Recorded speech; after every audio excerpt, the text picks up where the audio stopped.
નમસ્કાર દર્શક મિત્રો, નાણાકીય વર્ષ 2024-25ના પ્રથમ જીટીપીએલ જૂનાગઢ ન્યૂઝમાં આપનું સ્વાગત છે. અને હા મિત્રો, સમાચાર શરૂ કરતા પહેલા અમે જણાવી દઈએ કે આજના ન્યૂઝમાં એક પણ એપ્રિલ ફૂલના ન્યૂઝ નથી.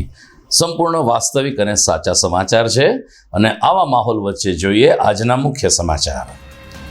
શેર બજાર અને સોની બજારે નવા નાણાકીય વર્ષનું કર્યું શાનદાર સ્વાગત. બજાર પોઝિટિવ ખુલતા રોકાણકારો ખુશ. નાણાકીય વર્ષને અંતે મહાનગરપાલિકાની હાઉસટેક શાખાએ રેકોર્ડ બ્રેક 51 કરોડની કરી વેરા વસૂલાત. સારી કામગીરીની કરાવી પ્રતિતિ.